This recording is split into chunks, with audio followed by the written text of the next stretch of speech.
Hallo zusammen. Mein heutiges Thema ist die GbR. Die GbR ist eine Personengesellschaft. Nachteil ist, man haftet mit dem Betriebs- und mit dem Privatvermögen. Ja, wie kann man aber eine Haftungsbeschränkung herbeiführen? Das bespreche ich heute mit Jörg. Mein Name ist Thomas Breit, Steuerberater aus Hamburg.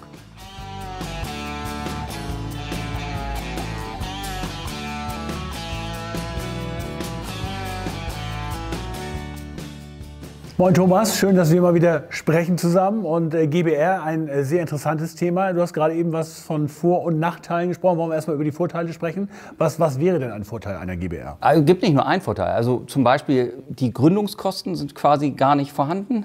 Niedriger Formalismus und du hast keine Veröffentlichung. Ich meine, durch das MOPEC, Modernisierungsgesetz für Personengesellschaften, das ab 1.1.24 wirkt, das ist jetzt nochmal nach hinten verschoben worden auf 24, dann könnte sich das mit dem Gründungsaufwand noch ein bisschen verändern, weil auch eine GbR ab dann ein Register hat, in das sie eingetragen wird. Aber grundsätzlich ist es erstmal eine günstige Lösung. Okay. Ja. Nachteile, hast du schon gesagt, man haftet auch mit seinem Privatvermögen, was natürlich richtig schlecht ist, ne? Genau, also das sehe ich auch als Nachteil. Das ist wie beim Einzelunternehmen. Du haftest mit allem, was du hast, sowohl im Betrieb als auch privat.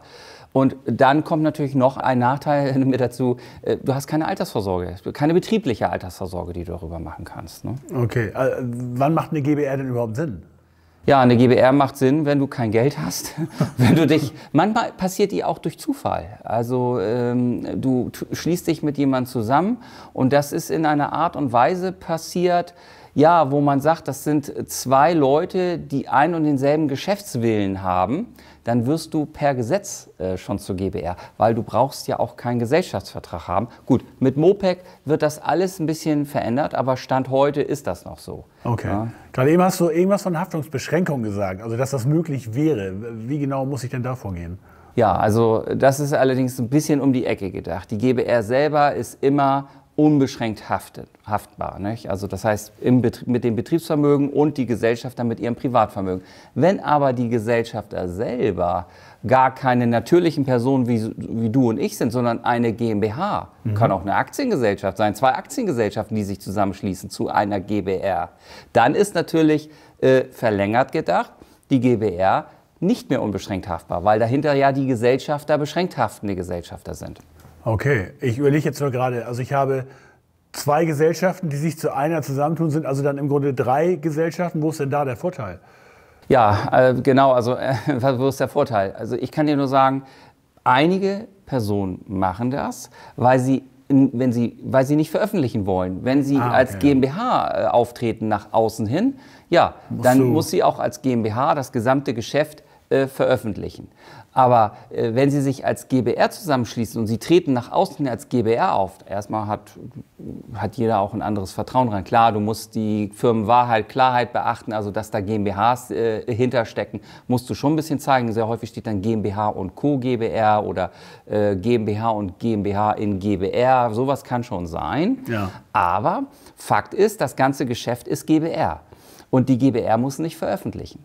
Und die Gewinnanteile, nur die Gewinnanteile landen dann nachher bei den einzelnen GmbHs und die GmbHs selber veröffentlichen dann ja, ihre Gewinnanteile vielleicht. Und wenn das nur kleine Kapitalgesellschaften sind, und ich meine, das muss schon, du brauchst also 12 Millionen Euro Umsatz und mehr als 50 Mitarbeiter und eine Bilanzsumme von mehr als 6 Millionen Euro, um in die mittelgroße Kategorie zu kommen. Bis dahin hast du ja quasi nur deine Bilanz zu veröffentlichen. Und was sieht man in der Bilanz? Dann Eigenkapital und irgendeinen Gewinnanteil. Mehr sieht dann keiner. Und das eigentliche Geschäft mit allen aktiver, passiver, also Forderungen, Verbindlichkeiten, Vermögen, ist in der GbR, was quasi überhaupt nicht veröffentlicht werden muss. Also das wird häufig genutzt, um das eigentlich gute Geschäft zu verbergen. Okay, also ist es ein Vorteil, aber auch gleichzeitig ein Nachteil eigentlich?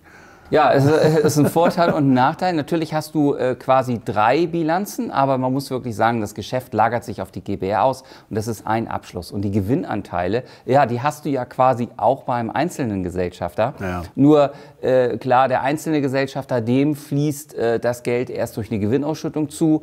Sind die beiden in einer GbR, dann reden wir über Gewinnanteile. Die gehen unmittelbar ohne Gewinnverwendungsbeschluss auf die GmbHs los. Du musst zwar immer zwingend 3 Bilanzen machen, aber du hast ehrlich gesagt nur eine große Bilanz und 2 kleine Bilanzen, wo du diese Gewinnanteile verarbeitest. Ne? Okay, also so ein großer Nachteil ist das gar nicht. Und ich will noch mal sagen zum Vorteil. Ich habe eben so einen Mandanten, der macht mit Eiern und der macht 66 Millionen Euro Umsatz und der will aber weder, dass jemand die 66 Millionen Euro sieht, noch möchte er sehen, was man für einen Gewinn daraus macht. Ne? Und das sind natürlich auch nicht immer gute Gewinne, aber die sind da. Ja. Und die sind nachhaltig da. Und der verpackt das darüber. Also der ist nach außen hin als GmbH und GmbH in GbR unterwegs, muss darüber nicht veröffentlichen. Naja, und seine beiden GmbHs kriegen dann einfach nur die GmbH-Anteile.